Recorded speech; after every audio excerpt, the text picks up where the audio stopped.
sungguh telah datang di dalam diri Rasul itu contoh atau ikutan yang baik.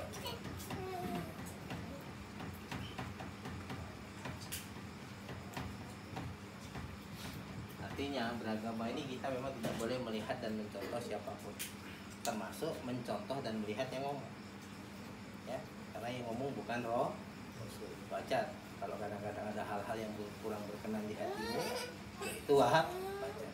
Tapi sebatas yang aku sampaikan itu tidak keluar dari konteks Quran dan hadis, tidak ada alasan kamu tidak mematuhi. Kenapa? Selama yang aku sampaikan itu nggak pernah keluar dari Quran dan hadis, itu maknanya itu Allah yang bilang, betul tidak? Itu maknanya Rasul yang bilang, bukan saya, kan begitu. Nah, dalam konteks ikutan yang baik inilah maka kita dalam dunia tasawuf kenal hakikat Muhammadiyah. Kenal hakikat Muhammadiyah.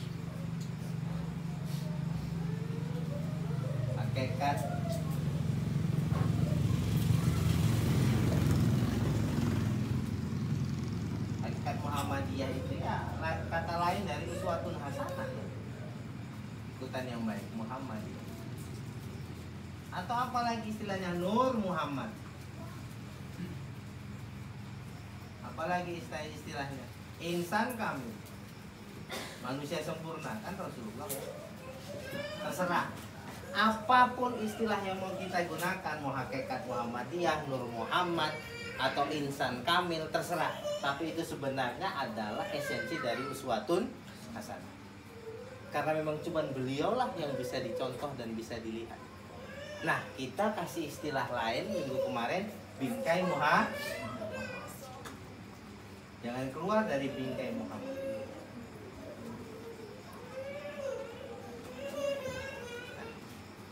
Artinya apa? Ketika kita cerita bingkai Muhammad, saya akan menggunakan istilah dalam dunia tasawuf, ya. Situ boleh cocok, boleh tidak. Jangan dipikirkan kajiannya. Ini kan saya mau sampaikan ungkapan-ungkapan ulama-ulama tasawuf, para pakar-pakar tasawuf, para wali, ya, aulia. Jangan dipikirkan cocok atau tidaknya. Mereka menyampaikan itu karena mengetahui sesuatu. Tapi pahamilah esensi yang mau disampaikan itu apa. Nanti dinilai keluar dari Quran hadis atau tidak, kan begitu. Jangan dinilai apa. Jadi yang dimaksud dengan bingkai Muhammadiyah itu adalah Muhammad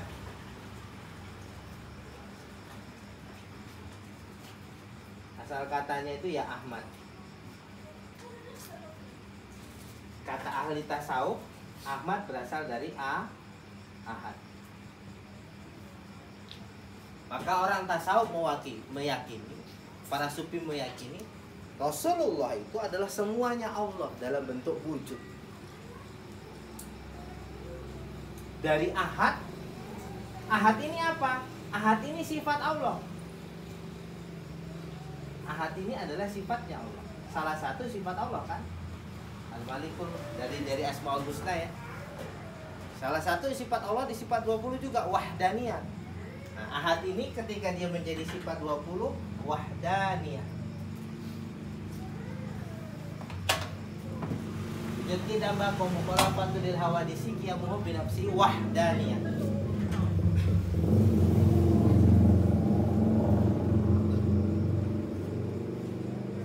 Wahdaniyah.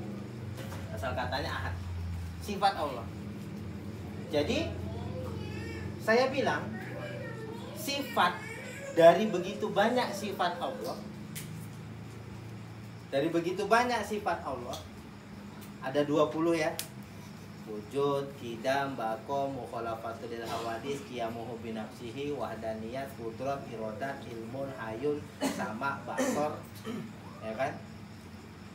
Kidam, bakom, mukhalafatul hawadis, qiyamuhu binafsihi, wahdaniyat, qudrat, iradat, ilmun, hayun, sama, basor, kalam, qadirat, muridan, alifan, hayyan, sami'an, basiran, kalimat. Salah satunya adalah wahdah.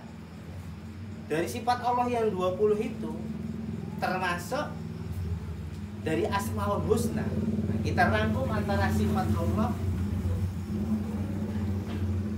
dan Asmaul Husna. yang 99. Jadi kan kembali saya ulang kaji, Allah dalam sudut pandang ahli tasawuf dan betul dan begitu juga menurut Al-Qur'an adalah zat. Zat punya sifat. Sifat itu melahirkan fi'il atau pekerjaan dan seterusnya. Jadi kita bicara sifat atau asma. Asma. Allah sendiri adalah zat. Kan begitu. Allah itu zat. Kita mengenal Allah dari sifat. Maka Imam Al-Ash'ari menyusun sifat 20 supaya mempermudah kita mengenal Allah. Tapi ketika pun sudah kita kenal itu sifat-sifat Allah, itu bukan Allah. Allah tetap Allah. Jelas ya? Nah, ini mesti saya kasih batasan. Allah tetap Allah. Laisa kamitslihi syai'un. Tidak ada umpama. Allah tetap Allah. Jadi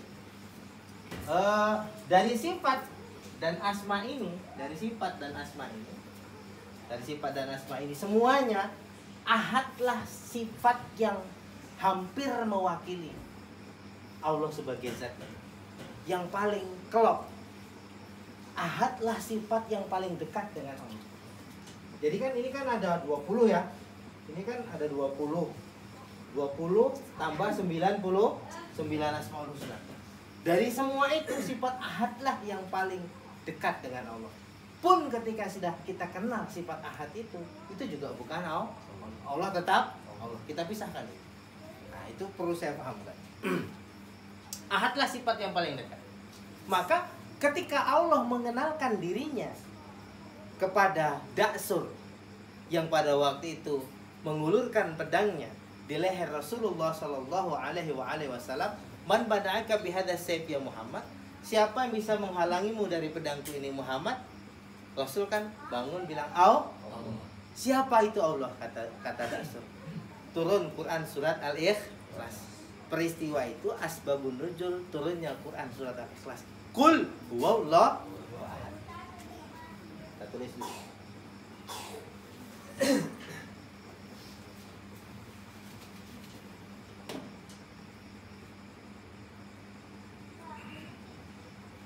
Allahu ahad.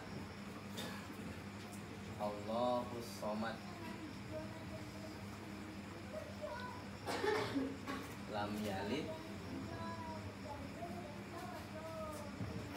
walam yulad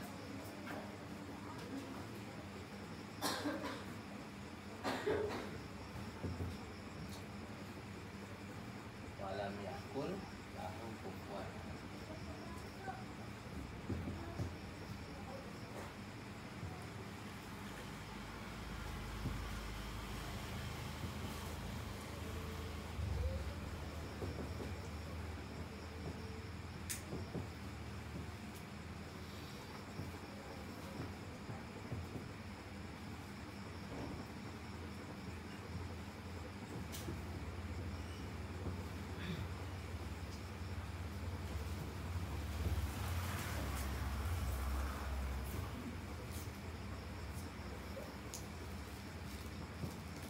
Ya. 2, 3, 4 ayat. Nah, siapa Allah itu? Kata Da'sur. Pertama kali Allah menjelaskan tentang dirinya melalui ayat ini yang turun kepada Rasulullah, katakan Allah itu itu kenapa saya bilang ahadlah sifat yang paling dekat dengan Allah meskipun bukan Allah. Paham ya? Di antara sifat yang 20 tambah Asmaul Husna yang 99. Terus timbul pertanyaan, siapa Allah yang ahad itu? Ya, Allah yang ahad itu Allah yang hanya kepadanya lah engkau harusnya bergantung. Kita nggak boleh bergantung kepada siapapun. Ini ajaran tauhid. Kalau memang kita la ilaha illallah, kita yakin tidak ada Tuhan selain Allah, maka la ma'bud illallah, tidak ada yang boleh disembah selain Allah. La matlub ilallah. Kau minta apapun harus ke Allah dulu. Minta sehat ya ke Allah dulu, jangan ke dokter dulu. Habis itu baru usaha. Minta rezeki ke Allah dulu, baru cari kerjaan. Itu artinya.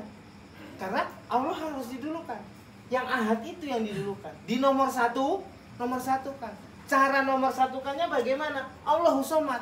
Allah lah tempat bergantung. Mau ngapa-ngapain ya Allah dulu. Itu arti Allahu somad. Di sini saja orang kadang tak paham. Kalau ayat ini sangat berkaitan. Mau apa-apa Allah dulu. Mau ujian Allah dulu. Mau lamar kerja Allah dulu. Baru masukkan lamaran. Sakit mau berobat, jangan pada kumat, jangan. Itu Allah nomor 2 berarti. Paham? Itu udah nggak Allah Ahad dan Allah Somad itu. Nah, disinilah kesalahan rata-rata Muslim di tauhid dan di akidahnya, masih bersalah. Padahal agama Islam adalah agama tauhid. Ini dikenalkan Rasulullah kepada Daksur. Setelah diajarkan Rasul ayat ini, Daksur langsung masuk Islam.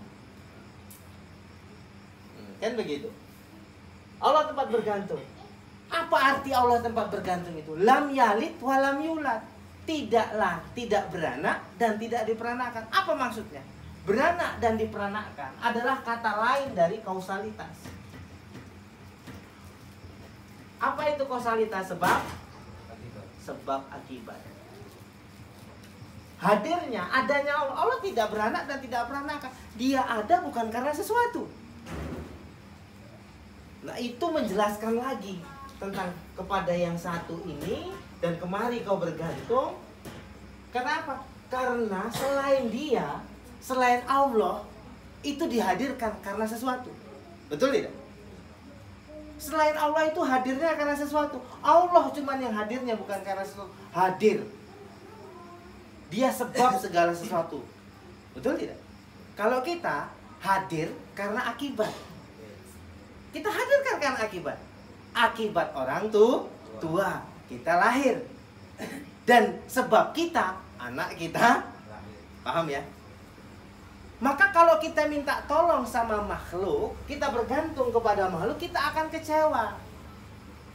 Ketika kita di bawah, misalnya prajurit lah, kita minta tolong, kita misalnya misi Prada, minta tolong sama kopral. Di atas kopral masih ada sersan, seterusnya, betul tidak? Tapi kalau langsung ke Allah, itu sudah paling atas. Di atas Allah nggak ada lagi.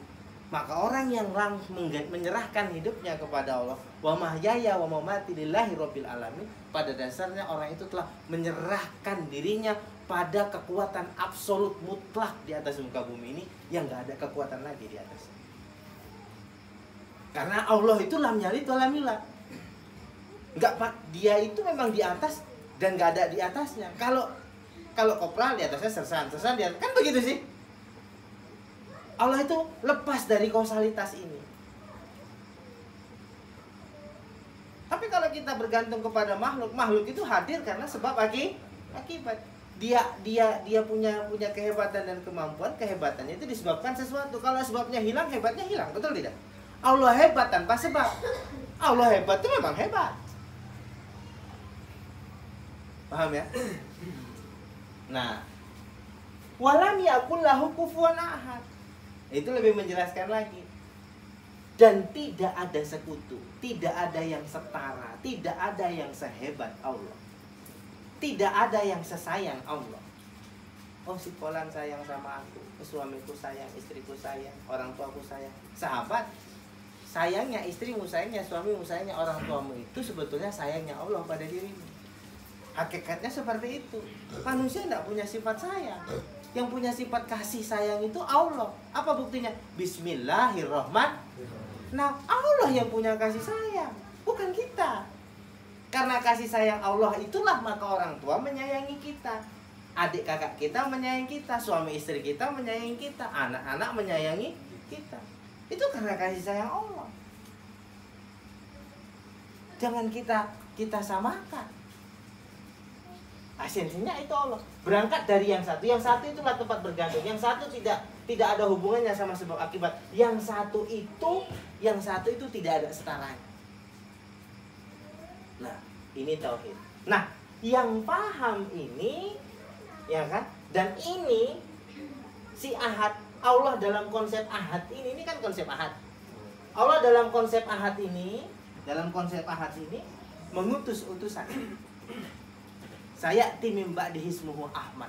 Akan datang utusanku kepadamu yang bernama Ahmad. Quran surat Muhammad. Ahmad itu maksudnya siapa? Orang yang memiliki karakter dan sifat terpuji. Karakter dan sifat terpuji. Itu arti Ahmad, terpuji. Lah, orangnya namanya Muhammad. Ahmad adalah karakter sifat terpuji, orangnya itu ismul fa'il ya. Orangnya Muhammad. Artinya orang yang memiliki, nah ini orang. Ini orangnya. Kalau Muhammad, orang yang memiliki karakter sifat terpuji. Dari mana sifat itu? Dari sang ahad. Paham maksudnya ya?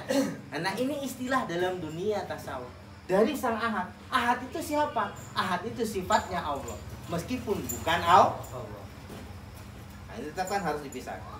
Nah, maka bingkai Muhammad ini punya lapisan. Lapisan luarnya adalah Muhammad. Ini lapisan luarnya. Di dalam ini ada bingkai Ahmad, betul tidak? Ini ada bingkai Ahmad di sini. Dan di dalam itu ada ahad. Paling atas Muhammad. Bagaimana Muhammad itu? Loh, kok bagaimana Muhammad? Ya lihat Quran kan? Betul tidak? Lihat Quran dan hadis. Maka ketika Aisyah ditanya, bagaimana akhlak Rasulullah baca Quran? Karena yang mengimplementasikan semua yang ada di dalam Quran itu Muhammad. Dan yang menjelaskannya melalui kata-kata dan disebut hadis. Melalui qaulin dari perkataan ataupun perbuatan itu disebut hadis. Jadi intinya apa? Di bingkai Muhammad ini ada perintah dan larang. Betul tidak? Perintah dan larangan yang harus dipatuhi dan larangan. Kalau kau benar dalam konsep perintah dan larangan, inilah yang disebut ibadah. Paham ya? Inilah ibadah, pengabdian kita kepada Allah. Mana yang diperintah semua dikerjakan, mana yang dilarang itu ditinggalkan. Kalau kecil lagi hukumnya dalam fikih ada wajib, ada haram. Tapi itu kan konsep perintah dan larangan semua. Perintah itu ada yang sifatnya wajib, ada yang sunnah. Betul tidak? Ada yang mandub.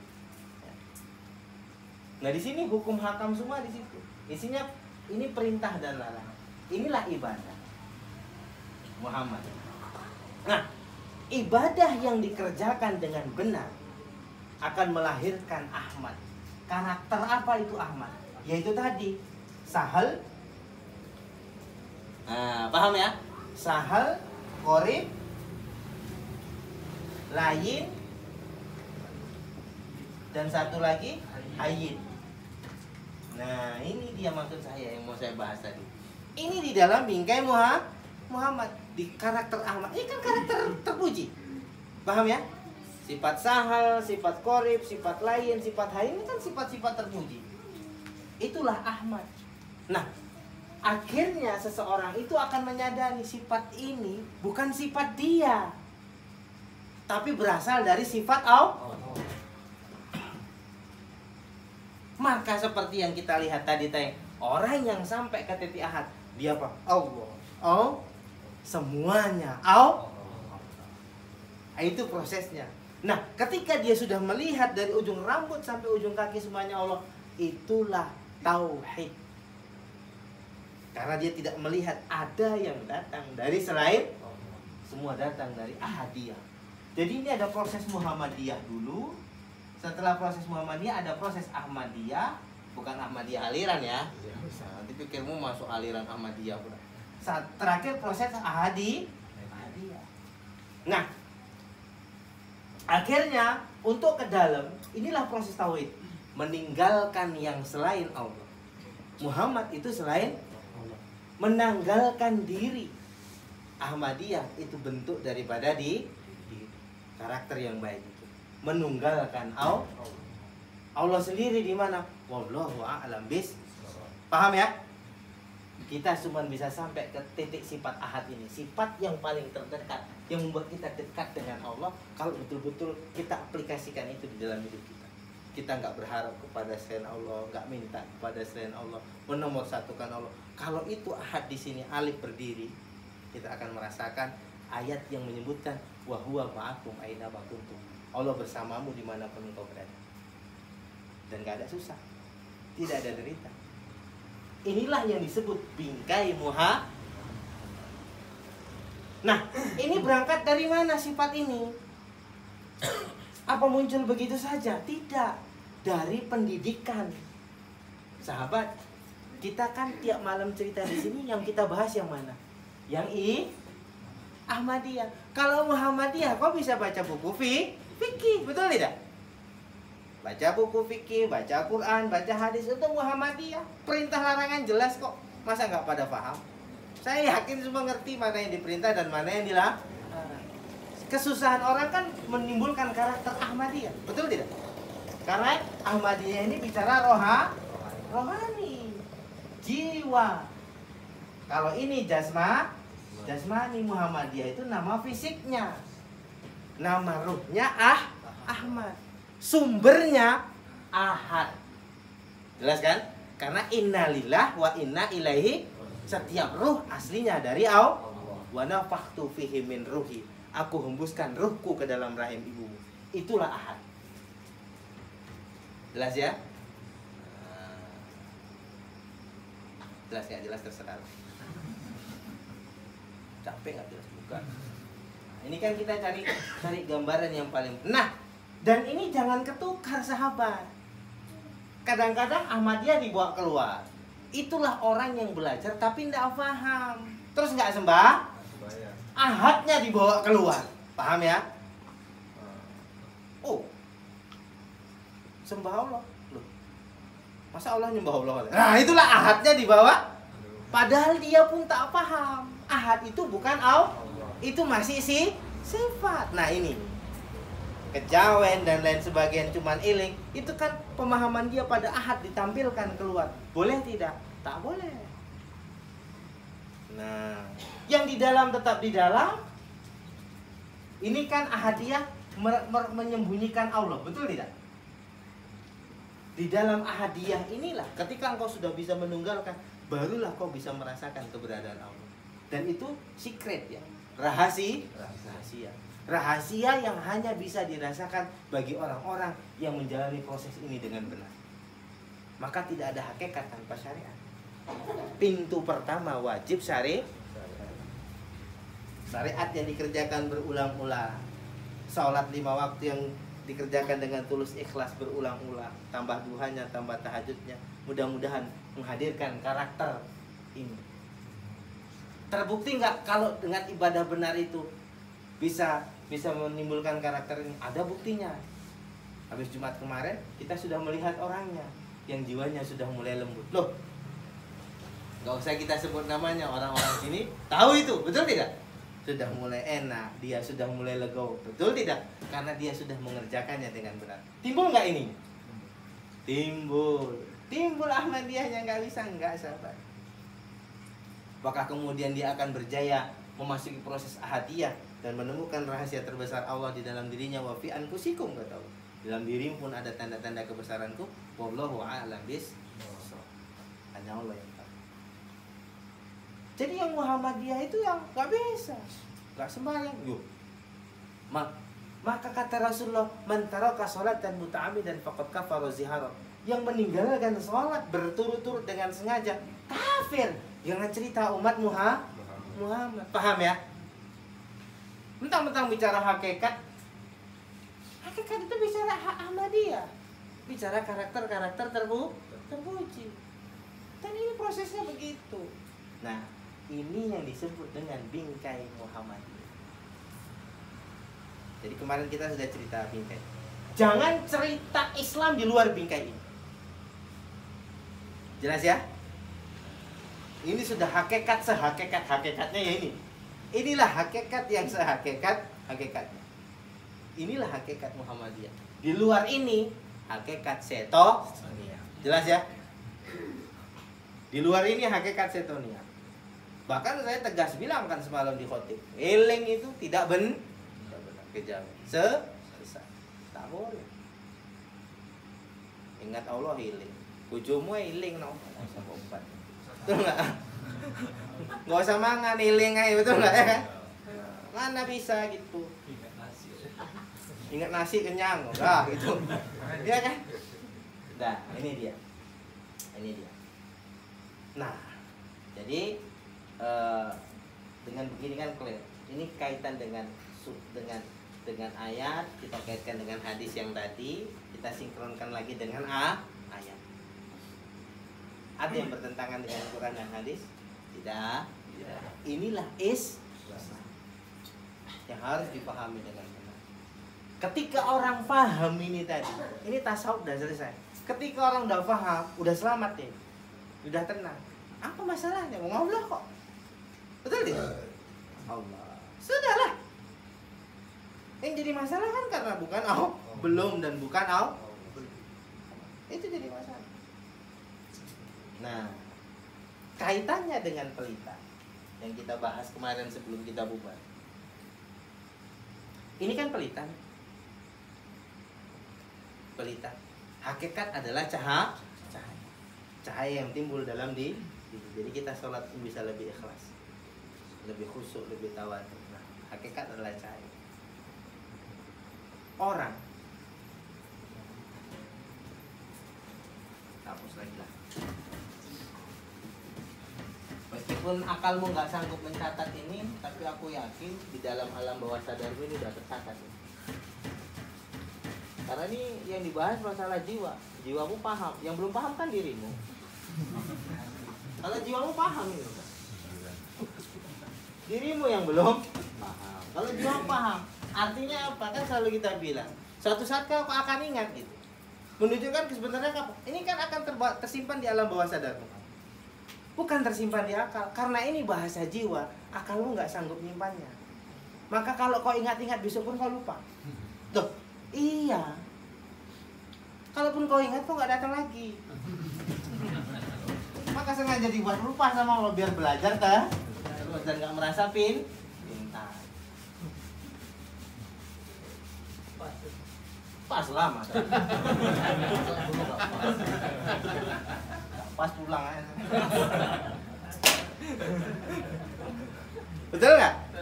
Karena ini bukan ini bahasa ya sahabat, ini bahasa keluar dari jiwa. Kau nyimpannya pakai akal nggak bisa. Maka ketika ditanya kau pasti lupa. Tapi percayalah ini sudah tersimpan di alam bawah sadarmu, memori alam bawah sadar. Kau baru nanti ingat ketika situasinya menuntut kajian ini hadir di situasi hidupmu. Baru kau, oh ini yang dibilang Pak Ustadz itu. Baru itu menunjukkan sebetulnya ini sudah tersimpan. Oh ini yang diomong Pak Ustadz itu, subhanallah. Nah itu dia. Artinya ini sudah masuk sebenarnya. Tapi nggak di sini. Apalagi di sini kan banyak utang.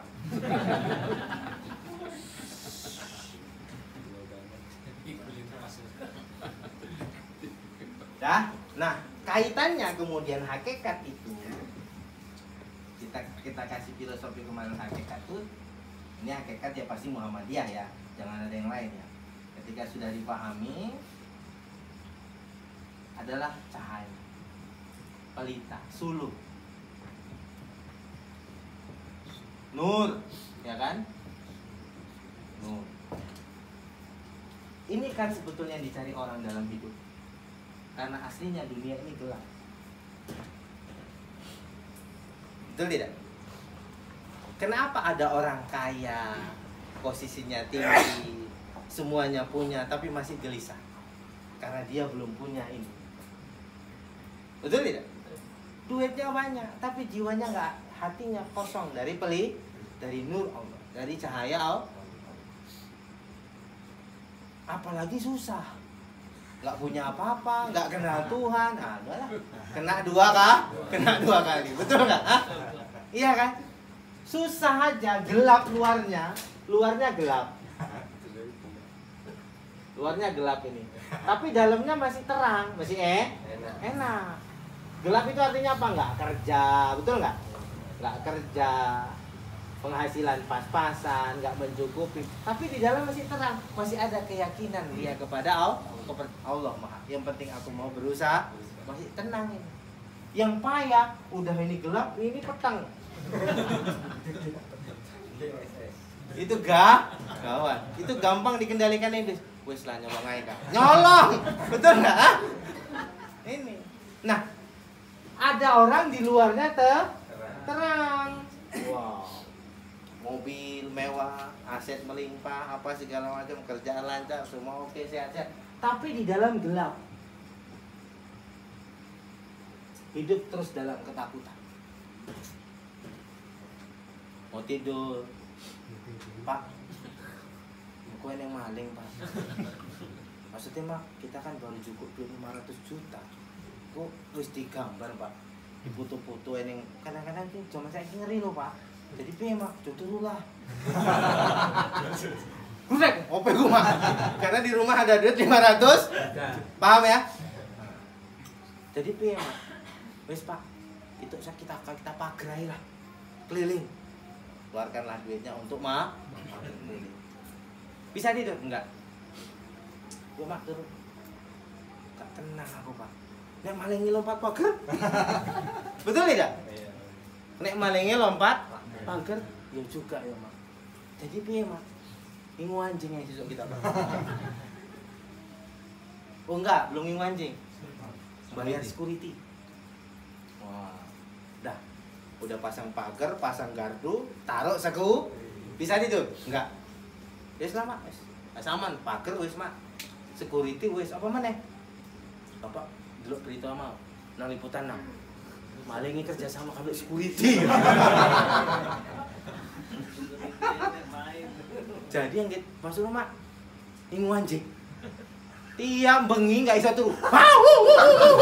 Anjingnya tilah. Ketor siapapun ganggu. Terakhir wong iki mati tersiksa. Betul nggak? Hah? Itulah di luar terang tapi di dalam. Pilih mana? Gelap di luar, terang di dalam. Apa terang di luar, gelap di dalam? Nek ndelok raimu aku. Terang di luar, terang di dalam. Pertanyaanku satu, apakah kaca di rumahmu besar? Ngocok. Lo betul tidak? Apa alanya Allah berikan itu kepada kita, sudah bagaimana pengabdian kita kepada Allah? Betul tidak? Karena ini itu pengabdian, sahabat. Itu yang kita bahas tadi. Kalau menuhankan Allah dengan benar, wa may yattaqillaha yaj'al lahu makhraja. Yang betul-betul bertakwa kepada Allah akan diberi solusi untuk masalah yang dihadapi. Wa yarzuqhu min haitsu la yahtasib, akan diberi rezeki dari arah yang tidak sangka-sangka. Wa may yattaqillaha fa huwa hasbuh. Yang bertakwa kepada Allah, Allah akan mencukupi ketenangan batinnya, mencukupi kebahagiaan, semuanya, gak ada masalah. Tapi setidak-tidaknya ini dulu, betul tidak? Karena pertanyaan pilihannya itu kan cuma A sama B. A, B. Terus kok mikiri C? Ini nggak masuk dalam pilihan berganda. Kalau milihmu benar, selalu kita bilang, mudah-mudahan harapanmu dikabulkan. Ini harapan. Tidaknya terang di dalam. Nah, kembali kepada cerita kemarin. Kadang yang baru sehari 2 hari, yang baru setahun 2 tahun mungkin belum paham. Yang sudah 7-8 tahun di sini paham. Dulu yang 7-8 tahun itu datang kemari sebelumnya masih gelap di dalam. Ada yang di dalam gelap, di luar terang. Ada yang gelap luar dalam. Contohnya Lubis. Dia di dalam gelap, di luar pun gelap, maka kurus. Macam kambing makan plastik. Lembu makan plastik. Di luar pun jarang kerja, di dalam pun gersang dari keyakinan. Keretanya smash, butut. Iya. Dia contoh gelap di luar, gelap di dalam. Kalau Uj dulu terang di luar, terang. Di dalam gelap. Artinya mereka datang kemari sama aku. Ini mohon maaf ya, ini kan biar jadi pelajaran sama yang lain gitu. Yang lain ini harus belajar gitu. Mereka datang sama aku ini mencari apa? Mencari cahaya. Maka kami cerita Allah tiap malam. Akhirnya apa? Terang. Sahabat, kau kalau kemari tambah gelap kan nggak kemari lagi. Betul tidak? Kau pun kan mungkin sama. Datang juga karena dalam kegelapan dengan cerita ada Oh iya ya. Itu kan artinya pelita. Berarti aku selama ini salah. Betul tidak? Oh iya ya. Oh berarti ada yang kurang tepat. Itulah terang, itulah hidayah. Terang. Artinya punya center. Betul tidak? Udah ada center.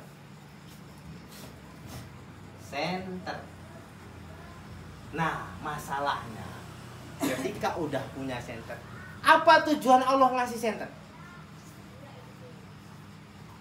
Awalnya jalan ini gelap, sahabat. Jalan ini gelap tanpa pelita. Dan kau geragapan. Hidup dalam ketakutan. Hidup dalam piye koyo. Setahun meneh piye anakku sesuk yo. Kemudian kita cerita Allah Maha.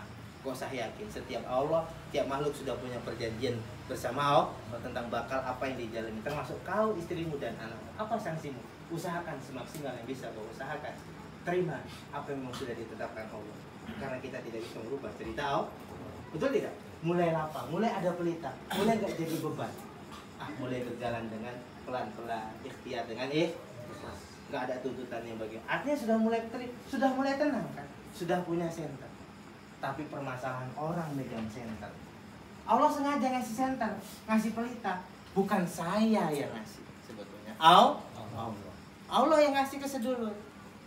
Melalui ungkapan yang tidak seberapa ini. Saya cuma penyampai saja. Yang nerangi hati situ kan Allah, bukan saya. Saya cuma nyampaikan begini-begini, kemudian situ pahami, Allah kasih petunjuk, maka terang. Ketika terang maka tenang. Ketika tenang maka enak menjalani itu. Betul tidak? Nah, Allah yang kasih. Ketika punya center, enggak boleh ini center.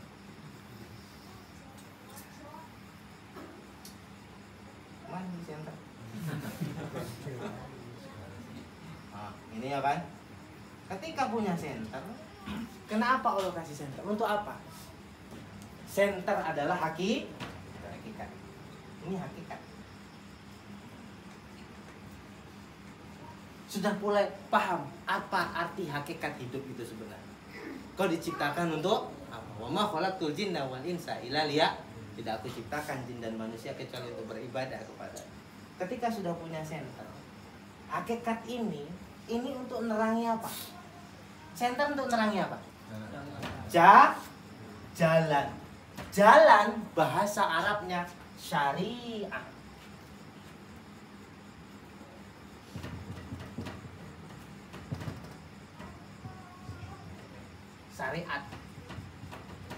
Syariat itu jalan, sahabat. Syariat Islam jalannya orang Islam. Harusnya hakikat ini nerangi syariatmu. Tapi kesalahan orang belajar ketika sudah megang center, bukan jalannya yang diterangi, entah nyenteri apa. Jatuh juga. Gak percaya tanya Lubis lah. Betul nggak? Dengan hakikat ini kau harusnya tambah patuh dan paham ya. Ini udah dikasih center, bawa popo di senteri. Langit ada. Anak iso. Ayo tenang. Iya kan? Geblak.